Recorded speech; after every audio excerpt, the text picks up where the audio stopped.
अस्सलाम वालेकुम नाजरीन। वो फातिमा से 50 अशरफियाँ मांग रहा था। फातिमा ने पहले तो मन्नत समाजत की, फिर वो भी गुस्से में आ गई और कहा कि असल आदमी को कत्ल करोगे तो इन 20 अशरफियों के अलावा 50 अशरफियाँ और सोने के 2 टुकड़े दूंगी। इस आदमी ने कहा कि मैंने काम कर दिया है, उसकी पूरी उजरत लूंगा। फातिमा ने इनकार कर दिया। वो आदमी बड़े गुस्से में ये कहकर चला गया कि मैं पूरी उजरत लूंगा। फातिमा ने फातिमा को सख्ती से कहा कि वो इस आदमी के मुतालिक किसी से जिक्र ना करे। उसने फातिमा को 2 अशरफी इनाम दिया। आज सुबह वो उसके कमरे में गई तो फातिमा वहाँ नहीं थी। उसे शक है कि उस आदमी ने इंतकामन इसे अगवा कर लिया है। गयास बिलकीस ने कुछ सोचकर मसलहुद्दीन को बाहर भेज दिया और फातिमा से पूछा, ये बयान तुम्हें किसने पढ़ाया है? फातिमा ने या मसलहुद्दीन ने? फातिमा तो यहाँ नहीं है। उसने कहा, ये मेरा अपना बयान है, मुझे सच बता दो। बिलकीस ने कहा, फातिमा कहाँ है? वो किसके साथ गई है? फातिमा घबराने लगी, कोई तसल्ली बख्श जवाब न दे सकी। बिलकीस ने कहा, कोतवाली के तहखाने में जाना चाहती हो? अब तुम वापस नहीं जा सकोगी। वो गरीब औरत थी, उसे मालूम था कि कोतवाली के तहखाने में जाकर सच और झूठ अलग अलग हो जाते हैं और उससे पहले जिस्म के जोड़ भी अलग अलग हो जाते हैं। वो रो पड़ी और बोली, सच कहती हूँ तो आका सजा देता है, झूठ बोलती हूँ तो आप सजा देते हैं। बिलकीस ने उसकी हौसला अफजाई की और उसे तहफ़्फ़ुज़ का यकीन दिलाया और फातिमा ने कहा, मैंने कत्ल के दूसरे रोज सिर्फ इतना देखा था कि एक नकाब पोश आया था। आका मसलहुद्दीन घर नहीं थे। नकाब पोश ने फातिमा को बाहर बुलाया था। वो बड़े दरवाजे के बाहर और फातिमा अंदर थी। वो उसके सामने नहीं हुई। मुलाजमों ने उसे देखा था, लेकिन किसी ने भी करीब जाकर नहीं सुना कि उनके दरमियान क्या बातें हुई। नकाब पोश चला गया तो फातिमा अंदर आई।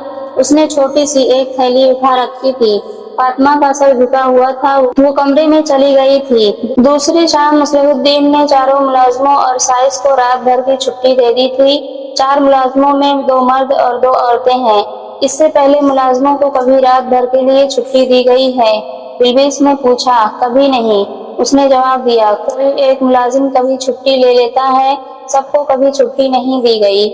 फातिमा ने सोचकर कहा, अजीब बात यह है कि आका ने कहा था कि आज रात कुत्ते को बंधा रहने देना। इससे पहले हर रात कुत्ता खुला रखा जाता था। बड़ा खूंखार कुत्ता है, अजनबी की बू पर चीरने फाड़ने के लिए तैयार हो जाता है। मसलहुद्दीन के ताल्लुकात फातिमा के साथ कैसे थे? गयास बिलकीस ने पूछा। बहुत खिंचे हुए, फातिमा ने बताया। आका एक बड़ी खूबसूरत और जवान लड़की लाया है जिसने आका को अपना गुलाम बना लिया है। फातिमा के साथ आका की बोलचाल भी बंद है। गयास बिलकीस ने फातिमा को अलग बिठाकर मसलहुद्दीन को अंदर बुलाया और बाहर निकल गया। वापस आया तो उसके साथ 2 सिपाही थे। उन्होंने मसलहुद्दीन को दाएं और बाएं बाजुओं से पकड़ लिया और बाहर ले जाने लगे। मसलहुद्दीन ने बहुत इhtजाज किया। बिलकीस ये हुक्म देकर बाहर निकल गया कि इसे कैद में डाल दो। उसने दूसरा हुक्म ये दिया कि मसलहुद्दीन के घर पर पहरा खड़ा कर दो, किसी को बाहर न जाने दो। उस वक्त फातिमा काहिरा से बहुत दूर शिमाल की तरफ एक ऐसी जगह पहुंच चुकी थी जहां इर्द गिर्द ऊंचे ऊंचे टेले और सब्जा पानी भी था। ये जगह आम रहगुजर से हटी हुई थी। वहां वो सूरज निकलने के वक्त पहुंची थी। घोड़े रुक गए थे। उसे थैले में से निकाला गया। उसके मुंह से कपड़ा हटा दिया गया और हाथ पांव भी खोल दिए गए। उसके होश ठिकाने नहीं थे। वो 3 नकाब पोशों के नरगे में थी। 3 घोड़े खड़े थे। फातिमा चीखने चिल्लाने लगी। नकाब पोशों ने उसे पानी पिलाया और कुछ खाने को दिया। वो हाथ नहीं आ रही थी। उसके पेट में पानी और खाना गया और ताज़ा हवा लगी तो जिस्म में ताकत आ गई। वो अचानक उठी और दौड़ पड़ी। तीनों बैठे देखते रहे, कोई भी उसके ताक़ुब में न गया। दूर जाकर वो एक टेले की ओट में चली गई तो एक नकाब पोश घोड़े पर सवार हुआ, एड़ लगाई और फातिमा को जा लिया। वो दौड़ दौड़ कर थक गई थी, लेट गई। नकाब पोश ने उसे उठाकर घोड़े पर डाल लिया और खुद उसके पीछे सवार होकर वापस अपने साथियों के पास ले गया। भागो, एक ने उसे तहम्मुल से कहा। कहाँ तक भागोगी? यहाँ से तो कोई तनोमंद मर्द भी भागकर काहिरा नहीं पहुँच सकता।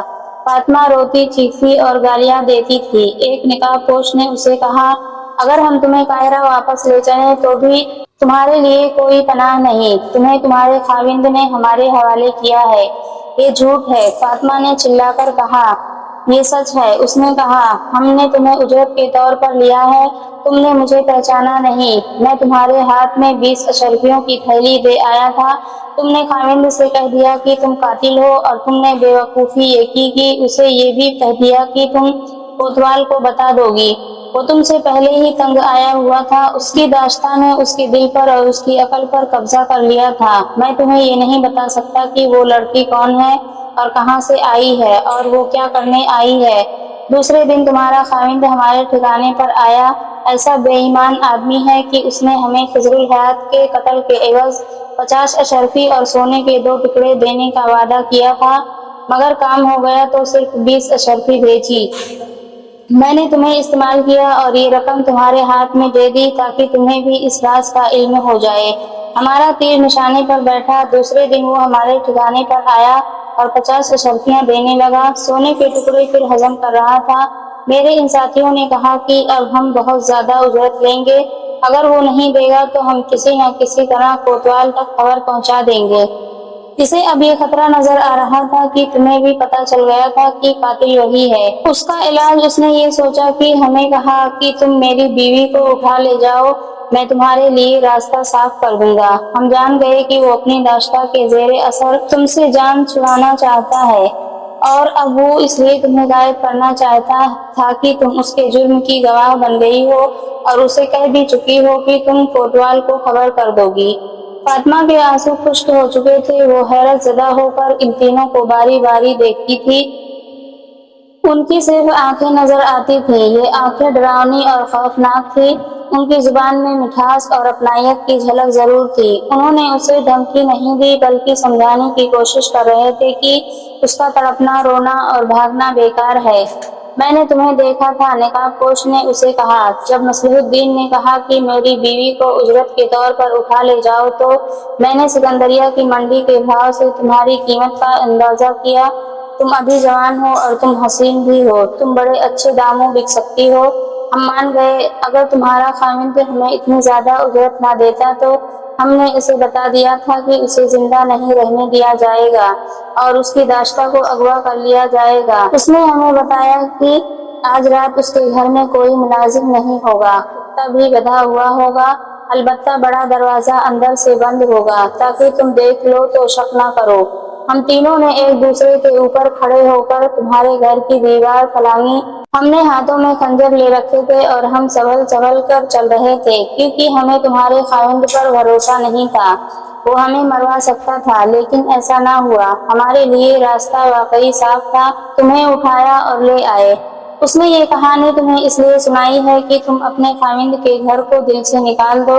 دوسرے نقاب پوش نے کہا، ہم تمہیں یہ بھی بتا دیتے ہیں کہ ہم 3 آدمی اکیلی عورت کی مجبوری سے فائدہ نہیں اٹھائیں گے۔ ہم بیوپاری ہیں، کرائے کا قتل اور اغوا ہمارا پیشہ ہے۔ ہم تمہارے جسم کے ساتھ کھیل کر خوش ہونے والے نہیں۔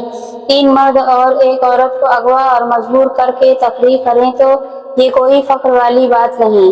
تم مجھے سکندر کے بازار میں بیچو گے؟ فاطمہ نے بے بسی کے لہجے میں پوچھا۔ میری قسمت میں اب عصمت فروشی لکھی ہے۔ نہیں، ایک نقاب پوش نے جواب دیا۔ عصمت فروشی کے لیے جنگلی اور صحرائی لڑکیاں خریدی جاتی ہیں۔ تم حرم کی چیز ہو، کسی باعزت امیر کے پاس جاؤ گی، ہمیں بھی تو اچھی قیمت چاہیے، ہم تمہیں مٹی میں نہیں پھینکیں گے۔ تم اب رونا اور غم کرنا چھوڑ دو تاکہ تمہارے چہرے کی دلکشی اور رونق قائم رہے، ورنہ تم عصمت فروشی کے قابل رہ جاؤ گی۔